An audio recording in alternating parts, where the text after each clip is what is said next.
ഒരു കുഞ്ഞിൻ്റെ വളർച്ചയിൽ ഏറ്റവും ഇമ്പോർട്ടൻ്റ് ആയിട്ടുള്ള സമയമാണ് ആദ്യത്തെ 3 വർഷം.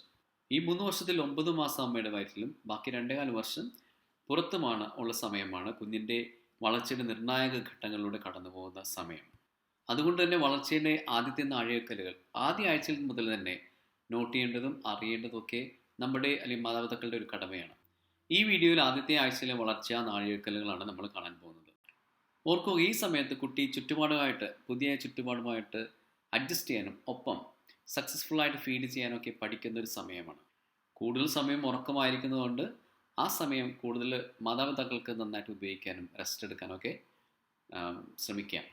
ആദ്യത്തെ ആഴ്ചയിൽ കൊച്ച് ഒത്തിരി ഫീഡ് എടുക്കും, ലോട്ട് എന്നാണ് പറയുക. And make taking smaller more frequent meals. ചെറിയ പക്ഷേ ഫ്രീക്വൻ്റ് ആയിട്ടുള്ള മീൽസാണ് അല്ലെങ്കിൽ ഫീഡാണ് കുട്ടി എടുക്കാൻ ശ്രമിക്കുക. ആദ്യത്തെ ആഴ്ചയിലൊന്നും കുഞ്ഞിന് നോട്ടബിൾ ആയിട്ടുള്ള മൈൽ സ്റ്റോണൊന്നും ഉണ്ടാകാറില്ല. കാരണം അമ്മയുടെ ഗർഭപാത്രത്തിൽ നിന്ന് പുറത്തുള്ള പുതിയൊരു അറ്റ്മോസ്ഫിയറിൽ വരുമ്പോൾ അതിലുള്ള ട്രാൻസിഷനാണ് കുഞ്ഞിനെ നയിക്കുന്നത്. ഇവിടെ ഉറങ്ങാനും ഭക്ഷണം കഴിക്കാനും ഒപ്പം ഗർഭപാത്രത്തിലൊക്കെ ഒരു സുരക്ഷിതമായ ഒരു സംരക്ഷണം ലഭിക്കാനൊക്കെയുള്ള ശ്രമത്തിലാണ് കുഞ്ഞ്. അപ്പോൾ ഈ ഒരു കാലഘട്ടത്തിൽ വലിയ മൈൽ സ്റ്റോണൊന്നും ഒബ്സർവബിൾ അല്ല. എങ്കിലും ഒരാഴ്ച പ്രായമായ കുഞ്ഞിന് ഇരുളും വെളിച്ചവും അറിയാൻ പറ്റും. പ്രത്യേകിച്ച് black, white and grey colours എന്നാണ് പറയുക. അവരുടെ കാഴ്ചശക്തി ഒരു 8 to 12 ഇഞ്ചസ് ആണ് ഉള്ളത്. ഇതൊരു ലിമിറ്റേഷനാണ്. പക്ഷേ നമ്മൾ കുഞ്ഞിനെ കൈ പിടിക്കുമ്പോൾ ഏകദേശം 8 to 12 ഇഞ്ചസ് ആണ് സാധാരണ ഡിസ്റ്റൻസ് ഉണ്ടാവുക. അതുകൊണ്ട് തന്നെ അവർക്ക് അവരെ കയ്യിൽ എടുക്കുന്നുവോ അവരെ കാണാനുള്ള കഴിവുണ്ട്. ഈ ന്യൂ ബോൺ ബേബീസിന് പലപ്പോഴും നമുക്ക് തോന്നുന്ന ഒരു കാര്യമാണ് കോങ്കണ്ണ് പോലെ. യഥാർത്ഥത്തിൽ അത് കോങ്കണ്ണാകണമെന്നില്ല. മിക്ക കേസുകളിലും ഇത് ട്രാൻസിറ്ററി, താൽക്കാലികമായിട്ടുള്ള ഒരു അവസ്ഥയാണ്. കോങ്കണ്ണുണ്ടാകാൻ 2 കാരണങ്ങളാണ് പറയുക. ഒന്ന്, അവൻ്റെ കണ്ണിൻ്റെ ഉൾക്കോണുകളിൽ എക്സ്ട്രാ തിൻ ഫോൾഡിങ് ഉണ്ടാകാറുണ്ട്, സ്കിൻ ഫോൾഡിങ് ഉണ്ടാകാറുണ്ട്. 2, അവരുടെ ഐ മസിൽസ് വളരെ സ്ട്രോങ് അല്ല, അപ്പോൾ അതുകൊണ്ടത് ഫ്ലക്ച്വേറ്റ് ചെയ്യാനും സാധ്യത കൂടുതലാണ്. ഈ 2 കാരണങ്ങളും ഒരു കോങ്കണ്ണിലേക്ക് നയിക്കാറില്ല. കാലക്രമേണ അത് മാറിപ്പോകാറുണ്ട്. ന്യൂ ബോൺസിൻ്റെ ഒരു പ്രത്യേകതയാണ് ഉറക്കത്തിൽ ചിരിക്കുക. കൂടുതലും അവർ ഉറക്കത്തിലാണ് ചിരിക്കുക. ഈ ചിരിയെ പറയുക റിഫ്ലെക്സിങ് സ്മൈൽ എന്നാണ് പറയുക. കാരണം അത് അവർ പ്ലാൻ ചെയ്ത് ചിരിക്കുന്ന അല്ലെങ്കിൽ ഡെലിബറേറ്റ് ആയിട്ടുള്ള ചിരിയല്ല. It is something because of the brain work എന്ന് വേണം മനസ്സിലാക്കാൻ. പക്ഷേ ശരിക്കുള്ള ചിരി സോഷ്യൽ സ്മൈൽ എന്നാണ് വിളിക്കുക. കാരണം ഈ സോഷ്യൽ സ്മൈൽ എന്ന് പറഞ്ഞാൽ ഒരു പർപ്പസ്ഫുൾ ആയിട്ടുള്ള ചിരിയാണ്. നമ്മൾ കുട്ടികളോട് കളിക്കുമ്പോഴോ നമ്മൾ എന്തെങ്കിലും പറയുമ്പോഴോ പ്രത്യേക സൗണ്ട് ഉണ്ടാക്കുമ്പോഴോ ഉണ്ടാകുന്ന ചിരിയാണ് സോഷ്യൽ സ്മൈൽ എന്ന് പറയുക. പക്ഷേ ഇത് സംഭവിക്കുക 1 മാസത്തിന് 2 മാസത്തിന് ഇടയ്ക്കാണ്. The academy of American paediatrics പറയുക, കുഞ്ഞിൻ്റെ ബെർത്ത് വെയ്റ്റിന് 10% ആദ്യത്തെ ആഴ്ചയിൽ കുറയും. അതിനുശേഷം 10-14 ദിവസത്തിനുള്ളിൽ ഈ ബെർത്ത് വെയ്റ്റ് റീഗെയിൻ സ്റ്റാർട്ട് ചെയ്യും. അതുകൊണ്ട് തന്നെ ആദ്യത്തെ ആഴ്ചയിൽ നിങ്ങൾ കുഞ്ഞിൻ്റെ വെയ്റ്റ് ശ്രദ്ധിക്കുകയാണെങ്കിൽ അത് കുറയുന്നതിൽ ആശങ്കപ്പെടേണ്ടതില്ല. ന്യൂ ബോണിനെ കെയർ ചെയ്യുന്നവരുടെ ഏറ്റവും വലിയ ശ്രദ്ധ വേണ്ട ഒരു കാര്യമാണ് അവരുടെ കഴുത്ത് സപ്പോർട്ട് ചെയ്യണമെന്നുള്ളത്. കുഞ്ഞിന് സ്വന്തം കഴുത്ത് കൺട്രോൾ ചെയ്യാനുള്ള കഴിവില്ല ഈ സമയത്ത്. അതുകൊണ്ട് തന്നെ അവർ സ്റ്റേബിലൈസ് ചെയ്യണം, സപ്പോർട്ട് ചെയ്യണം. അല്ലെങ്കിൽ അത് പലപ്പോഴും അപകടകരമായ അവസ്ഥയിലോട്ട് പോകാറുണ്ട്. ഒരു ന്യൂ ബോണിന് ഏറ്റവും കൂടുതൽ ആവശ്യം സൈക്കോളജിക്കലി സ്പീക്കിംഗ് സേഫ്റ്റി ഫീലിംഗ് ആണ്. കാരണം അതുവരെ ആ കുഞ്ഞ് അമ്മയുടെ ഗർഭപാത്രത്തിൽ വളരെ ഹാപ്പി ആയിട്ടും സെക്യൂറായിട്ടും ഒപ്പം നല്ലൊരു വാംത്ത് അറ്റ്മോസ്ഫിയറിൽ ജീവിച്ചിരുന്ന ഒരു കുഞ്ഞാണ്. അതിനുശേഷം പുറത്തേക്ക് വരുമ്പോൾ അത് ഫീൽ ചെയ്യുക തണുപ്പാണ്, ഇൻസെക്യൂരിറ്റി ഉണ്ട്. അപ്പോൾ അങ്ങനെയുള്ളൊരവസ്ഥയിൽ ആ കുഞ്ഞിനെ നമ്മൾ കൂടുതൽ കടൽ ചെയ്യണം, മാറോട് ചേർത്ത് അണയ്ക്കണം. അപ്പോൾ അതിന് ഗർഭപാത്രത്തിന് തുല്യമായൊരു ഫീലിംഗ് കിട്ടും. കൂടുതൽ ഹാപ്പി ആയിട്ടത് വളരും. കുഞ്ഞിനെ പ്രസവിച്ച് ആദ്യ ദിവസങ്ങളിൽ അമ്മമാർക്കുണ്ടാകുന്ന മുലപ്പാലിൻ്റെ പേരാണ് കൊളസ്ട്രോൾ. ഈ പാല് മഞ്ഞ കളറായിരിക്കും, വളരെ കുറച്ച് അളവിലേ ഉണ്ടാകാറുള്ളൂ. പക്ഷെ കുഞ്ഞിന് വേണ്ടുന്ന ന്യൂട്രിയൻസും ഇമ്മ്യൂണിറ്റിയൊക്കെ നൽകുന്ന ഒന്നാണ്. കുഞ്ഞിന് ആവശ്യത്തിന് പാല് കിട്ടുന്നുണ്ട് എന്ന് മനസ്സിലാക്കണമെങ്കിൽ കുഞ്ഞിന് നമ്മൾ മാറ്റുന്ന നാപ്പിയുടെ കണക്കെടുത്താൽ മതി. പി ആൻഡ് പൂ നാപ്പി എന്നാണ് പറയുക. പി എന്ന് പറഞ്ഞാൽ മൂത്രം, പൂ എന്ന് പറഞ്ഞാൽ അപ്പി എന്ന് പറയാം. 6 പി നാപ്പിയും 3-4 പൂ നാപ്പിയും ദിവസേന ചേഞ്ച് ചെയ്യണമെങ്കിൽ അത് കുട്ടിക്ക് അത്യാവശ്യമുള്ള ഇനഫായിട്ടുള്ള അല്ലെങ്കിൽ ബ്രസ്റ്റ് മിൽക്ക് ലഭിക്കുന്നുണ്ട് എന്ന് കണക്കാക്കുന്ന ഒരു സ്റ്റാറ്റിസ്റ്റിക്സ് ആണ്. ഇനി ഫോർമുലയാണ് ഫീഡ് ചെയ്യുന്നതെങ്കിൽ 30 മുതൽ 60 ml വരെ ഓരോ 3 മണിക്കൂർ അല്ലെങ്കിൽ 4 മണിക്കൂർ ഇടവിട്ട് ഫീഡ് ചെയ്യണം. ഇത് ആ ആഴ്ചയുടെ അവസാനമാകുമ്പോൾ 60 മുതൽ 120 ml വരെ ആകാം. ഇനി മുലപ്പാൽ കുടിക്കുന്ന കുട്ടികളാണെങ്കിൽ ദേ ഈറ്റ് വെരി സ്മോളർ മീൽസ്. അതുകൊണ്ട് തന്നെ അവർ കൂടുതൽ നമ്പർ ഓഫ് ഫീഡിങ് നടത്തും. അപ്പോൾ 24 മണിക്കൂറിൽ ഒരുപക്ഷെ 8 മുതൽ 12 വരെ തവണ അവർ ഫീഡ് ചെയ്യാറുണ്ട്. ഒരാഴ്ച പ്രായമായ ഒരു കുഞ്ഞ് 14 മുതൽ 17 അവേഴ്സ് ഉറങ്ങാറുണ്ട് ഇൻ 24 അവേഴ്സ്. അവരുടെ ഒരു പാറ്റേൺ നോക്കിക്കഴിഞ്ഞാൽ അവർ ചെയ്യുന്നത് ഒന്ന് ഈറ്റ്, സ്ലീപ്പ്, പീ, പൂ, cry and repeat every 3 hours. ഇത് മാത്രമാണ് അവരുടെ ഒരു ശൈലി. ഒരു ബാസിനെറ്റോ ക്രിബ് പോലുള്ള വളരെ സുരക്ഷിതമായിട്ടുള്ള ഫേം അൺക്ലട്ടേഡ് സർഫസിലാണ് കുഞ്ഞിനെ കിടത്തി ഉറക്കേണ്ടത്. സോഫ്റ്റ് അല്ലെങ്കിൽ കുഷി അല്ലെങ്കിൽ കുഴിഞ്ഞു പോകുന്ന ഭാഗത്തൊന്നും കുഞ്ഞിനെ കിടത്തരുത്. പില്ലോസ്, ബ്ലാങ്കറ്റ്, ടോയ്സ് തുടങ്ങിയവയെല്ലാം കുഞ്ഞിൻ്റെ ഉറങ്ങുന്ന ഏരിയയിൽ നിന്ന് അകറ്റി നിർത്താൻ ശ്രമിക്കണം. ഒരാഴ്ച പ്രായമായ കുഞ്ഞുങ്ങളെ ശ്രദ്ധിച്ചു കഴിഞ്ഞാൽ അവർ രാത്രിയോ പകലോ എന്നോ ഡിഫറൻസ് ഇല്ലാതെ കിടന്നുറങ്ങുന്നതാണ് നമ്മൾ കാണുക. ഇതിൻ്റെ ബേസിക് റീസൺ എന്ന് പറഞ്ഞാൽ അവർക്ക് ആ ഡിഫറൻസ് അറിയില്ല എന്നുകൊണ്ടാണ്.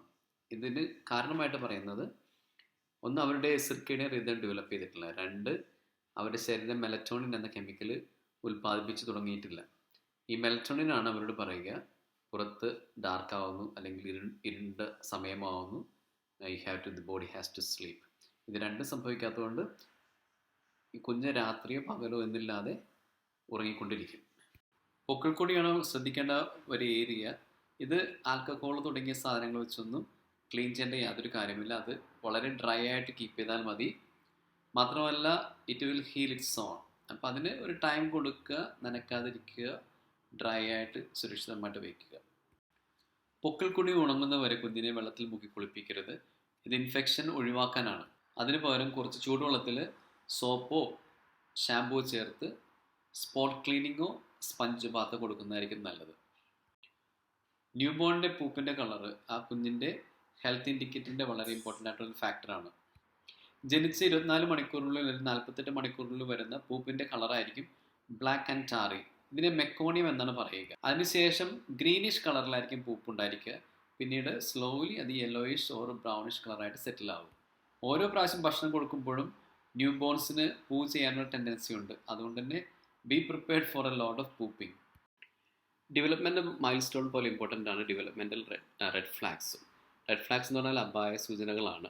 അപ്പോൾ അങ്ങനെ ഈ റെഡ് ഫ്ലാഗ്സിൻ്റെ ഡെവലപ്മെൻറ്റൽ ഏരിയയിലുള്ള റെഡ് ഫ്ലാഗ്സിനെ നമുക്ക് 3ആയിട്ട് തിരിക്കാം. ഒന്ന്, not meeting the mile stone.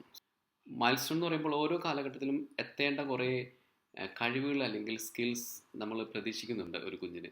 അത് എത്താതിരിക്കുന്നതാണ് not meeting the milestone. For example, smile ചെയ്യാതിരിക്കുക, ഐ കോണ്ടാക്ട് ചെയ്യാതിരിക്കുക, അല്ലെങ്കിൽ റെസ്പോണ്ടിങ് ടു സൗണ്ടിനോട് റെസ്പോണ്ട് ചെയ്യാതിരിക്കുക തുടങ്ങിയതെല്ലാം നോട്ട് മീറ്റിംഗ് ദ മൈൽ സ്റ്റോണിൽ പെട്ടതാണ്.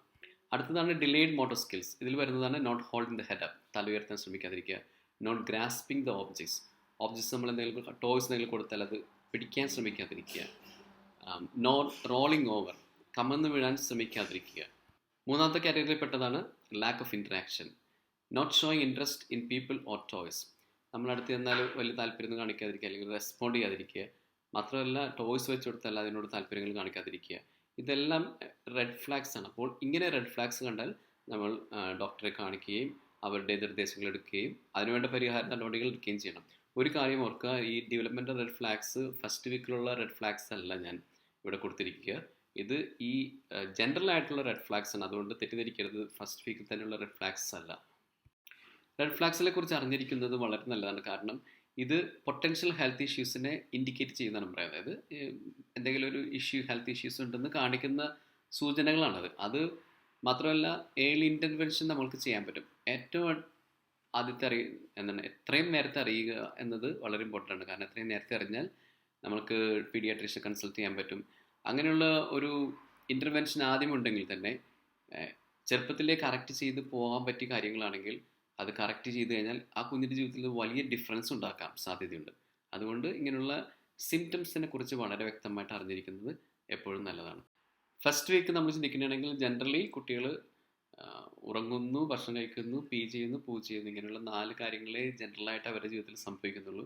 വളരെ നോർമലായിട്ടുള്ള ഒരു അവസ്ഥയും കൂടിയാണത്. അതിൻ്റെ ഒരു അഡ്വാൻറ്റേജ് പാരൻസിനാണുള്ളത്. കാരണം ഉറങ്ങുകയും വലിയ ശല്യങ്ങളൊന്നും ഇല്ലാതിരിക്കുന്ന സമയത്ത് you can take advantage of that extra snoozing time. മാതാപിതാക്കൾക്കും ഒന്ന് വിശ്രമിക്കാനും ആരോഗ്യം വീണ്ടെടുക്കാനുള്ള സമയം കൂടിയാണത്. ഫസ്റ്റ് വീക്ക് ഇങ്ങനെ ചുരുക്കി പറഞ്ഞാൽ ഈ കാണുന്ന ഈ ബബിൾ ഡയഗ്രാമിൽ കൊടുത്തിട്ടുണ്ട്. Sleeps for 16 to 18 hours every day. 16 മുതൽ 18 മണിക്കൂർ എല്ലാ ദിവസവും ഉറങ്ങുന്നു. സക്കിൾസ് ഇങ്ങനെ എന്താണ് പറയുക, നക്കാൻ തുടങ്ങുന്നു.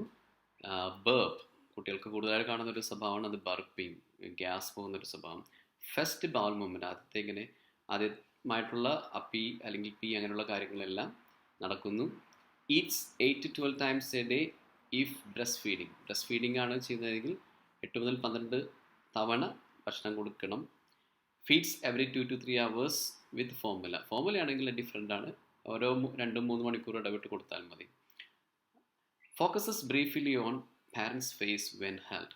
കയ്യിൽ കുഞ്ഞിനെ പിടിക്കുമ്പോൾ നമ്മുടെ മുഖത്തോട് നോക്കാനുള്ള ശ്രമം എപ്പോഴും ഉണ്ടാവും എന്നാണ് പറയുക.